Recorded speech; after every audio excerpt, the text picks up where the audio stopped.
देख रहे हैं HR न्यूज और HR न्यूज के कैमरे पर आज पहली बार स्वराज इंडिया के राष्ट्रीय अध्यक्ष योगेंद्र यादव जी हैं।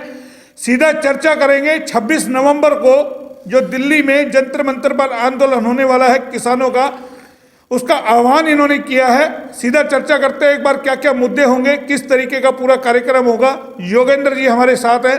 योगेंद्र जी, HR न्यूज में आपका स्वागत है। धन्यवाद, बहुत बहुत शुक्रिया। जनाब, 26 नवंबर का क्या आपका कार्यक्रम है पूरा? आज आपने प्रेस वार्ता भी की है, किस तरह की रूपरेखा रहेगी, किन क्या क्या क्या मुद्दे रहेंगे सारे? जब से केंद्र सरकार 3 कानून लेके आई है जो कि किसान विरोधी कानून है, वो कानून जिसे किसान ने ना कभी मांगा, ना किसी किसान संगठन से राय बात हुई, ना एक भी किसान संगठन जिसके समर्थन में है, उसके विरुद्ध पूरे देश में किसान खड़े हो रहे हैं। 20 सितंबर को कानून आए, पिछले 2 महीने से किसानों ने सब कुछ करके देख लिया, ज्ञापन दे दिए, धरने दे लिए, पंजाब के किसानों ने रेल रोक ली, बाकी जगह 4 घंटे के लिए हमने सड़क रोक ली। सब कुछ करके किसानों को लग रहा है कि अभी तो सुनवाई नहीं हो रही। इसलिए 26 नवंबर को जो संविधान दिवस है, क्योंकि हमारे देश के संविधान पे हस्ताक्षर दरअसल 26 नवंबर को हुए थे, 26 नवंबर को पूरे देश के किसान ने कॉल दिया है दिल्ली चलो। अब उसमें तमिलनाडु का, गुजरात का, बंगाल का किसान तो आ नहीं पाएगा क्योंकि ट्रेन चल नहीं रही है, लेकिन आस पड़ोस के तमाम इलाकों से किसान आ रहे हैं। पंजाब से लाखों किसान आ रहे हैं, हरियाणा में भी हजारों किसान उनको ज्वाइन करेंगे और सब दिल्ली की तरफ चलेंगे। दिल्ली को जो 5 बड़े रास्ते आते हैं, उन 5 बड़े रास्तों पे किसान इकट्ठे होंगे। जो GT रोड है वहाँ कुंडली बाईपास पे, कुंडली बॉर्डर पे, रोहतक दिल्ली सड़क पे सांपला पे, जयपुर दिल्ली हाईवे पे अपना पंचगांव में, और उधर हापुड़ और फरीदाबाद, 5 जगह पे किसान इकट्ठे होंगे और किसान अपनी मांगों के संघर्ष के लिए दिल्ली आएंगे। जैसा अभी इन्होंने बताया कि 5 रास्तों से लोग आएंगे, पंजाब से आएंगे, और आपको बता दें कोरोना काल इस वक्त चला हुआ है और एकाएक जो कोरोना के केस बढ़े हैं देश में, वो कहीं ना कहीं योगेंद्र यादव जी के लिए या पूरे किसान आंदोलन के लिए चुनौती है। एक बार जानते हैं कितना प्रभाव ये कोरोना डालेगा। जनाब, कोरोना का चला हुआ है, सरकार कहीं ना कहीं रोकने का प्रयास पूरा करेगी, क्या लगता है आपका सफल हो पाएगा ये पूरा? कोरोना की चिंता हमें भी है और हमने कहा है सरकार को कि हम मास्क पहन के, जो नियम है सरकार के, उन सब नियमों का पालन हम करके आएंगे, क्योंकि कोरोना फैलाना हमारा कोई इरादा नहीं है। लेकिन कहीं सरकार कोरोना को राजनीतिक औजार की तरह इस्तेमाल ना करे। भाई, हरियाणा के मुख्यमंत्री कहते हैं कोरोना फैला हुआ है, आप आंदोलन मत करो, बहुत अच्छी बात है जी।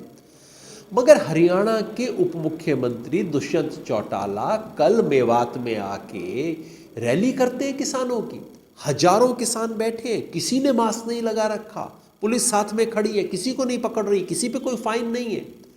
तो भाई, दुष्यंत चौटाला के लिए कोरोना नहीं है, हमारे लिए कोरोना है। ये दोहरे मापदंड क्यों है, ये सवाल मैं पूछना चाहता हूं। अगर था, बिहार में चुनाव हुआ, रैलियां हुई, प्रधानमंत्री जा रहे हैं, अमित शाह जा रहे हैं, बड़ी बड़ी रैलियां हो रही हैं, वहां कोरोना नहीं है, लेकिन किसान आ रहे हैं तो कोरोना है। ये दोहरा मापदंड नहीं चलेगा। योगेंद्र जी, आप तीनों किसान जो बिल अभी आए हैं, अध्यादेश पास हुए हैं, लोकसभा में हो गए, संसद में हो गए, आप इनका विरोध कर रहे हो। सरकार कहती है कि किसान के हित में, आप लोग कहते हो कि ये किसान विरोधी है, किसानों को नुकसान होगा। साथ में सत्ता पक्ष ये कहता है कि ये राजनीतिक मुद्दा बनाया जा रहा है, किसान हित में है। इसमें त्रुटियां कहाँ हैं? आपको कैसे लगता है कि किसान का विरोधी है ये, या इसमें कोई राजनीति इसके अंदर हो रही है? अगर किसान के हित में होता तो पूरे देश का कोई एक किसान संगठन तो होता जो इसके पक्ष में खड़ा होता। मंत्री तो खड़े हैं, खुद बीजेपी वालों का राष्ट्रीय स्वयंसेवक संघ, उसका किसान संगठन है भारतीय किसान संघ, वो विरोध कर रहा है। अकाली जो इनकी सत्ता में हिस्से में बैठे थे, कुर्सी में बैठे हुए थे, वो आज विरोध कर रहे हैं। वो क्यों विरोध कर रहे हैं? ये जो बिल है ये 7 तरह की बंदियां लेके आएगा। सबसे पहले होगी मंडी बंद, आज नहीं 2-3 साल में। जैसे जियो ने शुरू में कहा था ना, सब कुछ फ्री है, ले लो, और उसके बाद पता लगा क्या हुआ। उसी तरह से 2-3 साल में मंडी हो जाएगी बंद। मंडी बंद होगी तो एमएसपी बंद, यानी कि किसान की जो सरकारी खरीद होती है वो बंद हो जाएगी। कागज़ पे सरकार कहेगी एमएसपी हो रही है, मिलेगी नहीं किसान को। ये दोनों बंद तो राशन की दुकान बंद होगी। ये जो गरीब को गेहूं और चावल सस्ता मिलता है वो इसलिए मिलता है क्योंकि किसान की खरीद की जाती है, वहाँ से जाता है। चौथा, कॉन्ट्रैक्ट की खेती होगी जिससे किसान की किस्मत बंद। पांचवा, जमाखोरी और चोरबाजारी पे जो लिमिट लगाई गई थी, रोक टोक थी, वो रोक टोक भी बंद हो गई। छठी, किसान को सस्ती या फ्री बिजली, हरियाणा में सस्ती मिलती है, पंजाब में फ्री मिलती है, उसको बंद किया जा रहा है, सरकार एक कानून लेके आ रही है। और सातवां, किसान भी बंद। कैसे? पराली जलाने पे किसान के ऊपर अब 1 करोड़ रुपए का जुर्माना, 5 साल की सजा। अब आप ही बताइए, बड़े बड़े नेता जो बंद चीज़ें होती हैं उनको खोलते हैं, बंद रास्तों को। हमारे प्रधानमंत्री खुले को बंद कर रहे हैं, इसलिए किसान विरोध कर रहा है। और किसान कहता है तुम हमें बंद करोगे, हम भी अपनी मुट्ठी बंद करना जानते हैं, हम भी विरोध करते हैं। इसमें कौन कौन से संगठन यहाँ आ रहे हैं? कब जो आपका 26 नवंबर को जो हो रहा है, आप ये पूछो कौन नहीं आ रहा है, क्योंकि इस देश का हर कोई बड़ा किसान संगठन आज इसके साथ है। जमीन पे काम करने वाला कोई किसान संगठन, जो सत्तारूढ़ पार्टी के जेब में बैठे हैं वो अलग बात है, कोई किसान संगठन नहीं है जो अब इससे बाहर हो।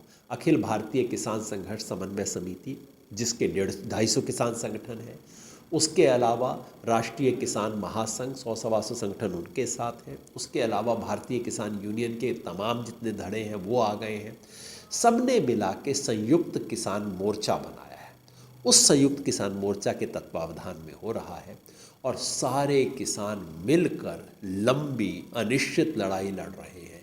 ये जीत की लड़ाई है, हार की। पिछले दिनों हमने देखा जिस तरीके से किसानों ने आंदोलन किया, उन पे वाटर कैनन, गोलियां चलाई गई, कई वाक्य हुए। अब ठंड का टाइम है, कितनी चुनौती है आपको अगर इस तरीके का आंदोलन मान लो आप करते हो और सरकार रोकने का प्रयास करती है, क्योंकि सरकार कहीं भी नहीं चाहती है कि कोई खिलाफ आंदोलन करे अध्यादेशों के खिलाफ। आप लगातार निशाने पे रहे हैं, किस रूप में उसको देखते हैं? जो सच की आवाज़ उठाएगा उसको कुछ तो कीमत अदा करनी पड़ेगी, कुछ तो होगा ही।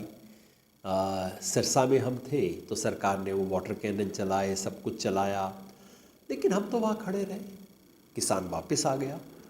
मेरी उम्मीद है कि सरकार किसानों के साथ जोर ज़बरदस्ती नहीं करेगी, लेकिन अगर करेगी तो हम भिड़ेंगे नहीं, हम हिंसा का सहारा नहीं लेंगे। हमने तय किया है जहाँ हमें रोका जाएगा हम वहीं बैठ जाएंगे, वहीं बैठ के अपना विरोध आरंभ करेंगे।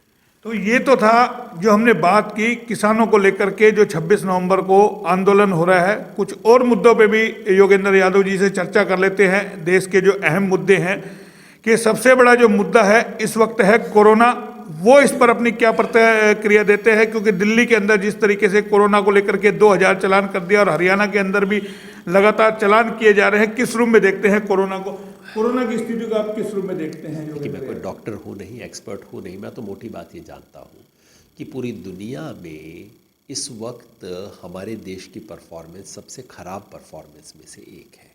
शुरू में प्रधानमंत्री ने कहा था 18 दिन महाभारत के, 3 दिन मुझे और दे दो, खत्म हो जाएगी। अब तो कितने महीने निकल लिए, अब तो लगता है 21 महीने का मामला बनने वाला है। शुरू में उन्होंने कहा था कि पूरा देश, पूरी दुनिया भारत की तरफ देख रही है कि भारत कैसे कंट्रोल कर रहा है। अब पूरी दुनिया भारत की तरफ न्यू देख रही है कि भाई वैसा काम ना करना और कुछ भी कर लेना। दूसरा, कोरोना के चलते जो लॉकडाउन हुआ उसका जितना बुरा असर हमारी अर्थव्यवस्था पे पड़ा है वैसा दुनिया के किसी देश में नहीं हुआ। 24% हमारी अर्थव्यवस्था श्रिंक हो गई है, 1/4 हिस्सा कट गया एक झटके में। इतना बड़ा नुकसान हुआ है। मैं समझता हूँ कि ये देश में कोरोना की सबसे खराब मैनेजमेंट भारत में हुई है। एक जनाब, इन दिनों देखिएगा सर्दी में नए आलू की फसल आ जाती है, आलू, प्याज, टमाटर, तमाम चीज़ें जो है, रसोई का बजट गड़बड़ा गया है। मध्यम वर्ग हो या करोड़पति हो या गरीब हो, सबकी थाली से आलू, प्याज, टमाटर, आप तीनों के भाव जान रहे हैं किस तरीके से। आलू 50-60 रुपये किलो। किस रूम में देखते हैं योगेंद्र यादव जी? क्या आपको लगता है महंगाई इस वक्त सबसे ज़्यादा चरम पर है? चरम पे नहीं है, चरम पे कांग्रेस के ज़माने में 2011-12 में हुई थी, उतनी नहीं है आज भी। लेकिन आप ये देखिए कि महंगाई बढ़ रही है और ऐसे में सरकार जमाखोरी पे सीमा हटा रही है।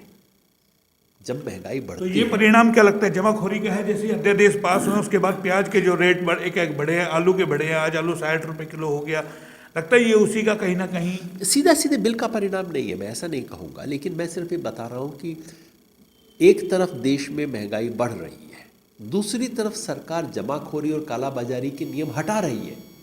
ये कैसी उलटबाजी है? ये क्या हो रहा है? मैं तो समझता नहीं हूँ इसका देश की स्थिति से और सरकार के काम का संबंध क्या है, कोई समझ नहीं आता। दिक्कत ये है कि विपक्ष भी ऐसी स्थिति में है कि वो कोई एक सार्थक विकल्प नहीं दे पा रहा है। एक जनाब अर्थव्यवस्था से ये इनकी जो इंडस्ट्री, लोगों की नौकरियां गई है, रोजगार गया है, उसको लेकर के आपकी क्या प्रतिक्रिया है? किस रूप में देखते हैं कोरोना ने किस तरीके से तबाही जो मचाई है, बेरोजगार लोगों को कर दी? आज से 50 साल बाद भी, आज से 100 साल बाद भी लोग याद रखेंगे कि इस काल में कितनी तबाही हुई। हमने तस्वीरें देखी मज़दूरों की जो पैदल गए, अपने रेवाड़ी से भी, यहाँ बावल से भी, सब तरफ से गए। सड़क पे चलते हुए मज़दूर जो गए, उसकी तस्वीर तो देखिए। उस तस्वीर के पीछे और कुछ क्या हुआ वो अभी हमने देखा नहीं है। इतनी भारी बेरोजगारी इस वक्त देश में है, लेकिन जिसके बारे में सरकार के पास कोई योजना नहीं है, विपक्ष के पास कोई दृष्टि नहीं है। तो अंत में हम आखिरी सवाल कर लेते हैं, फिर उसी आंदोलन पे आ जाते हैं जो 26 नवंबर को होगा।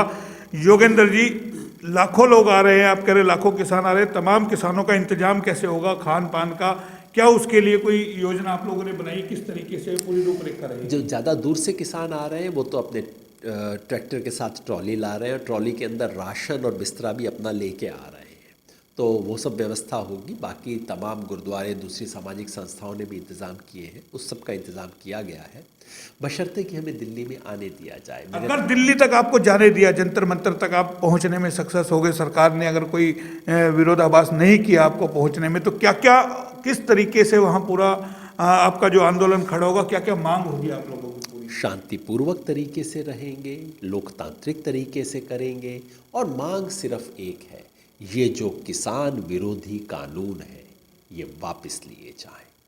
और अगर सरकार कानून बनाना जानती है तो भाई एमएसपी को कानूनी अधिकार बना दो ना, ये तो आप बना सकते हो, तो वो करें और ये किसान विरोधी कानून वापस दिए जाएं। पूरे देश का किसान एक स्वर में आज एक ही मांग करता है, एक ही मांग करता है। तो ये थे हमारे साथ योगेंद्र यादव जी, जिन्होंने HR न्यूज के तमाम सवालों के जवाब दिए और सीधा सीधा कह दिया जो 26 नवंबर को आंदोलन होगा जंतर मंतर पे, अगर सरकार ने विरोध नहीं किया, सक्सेस पूर्वक अगर रहे, जंतर मंतर पे पहुंचे, तो एक ही आवाज होगी, ये तीनों अध्यादेश वापस लिए जाए। कैमरा पर्सन कोमल के साथ मोहनलाल, HR न्यूज, रेवाड़ी।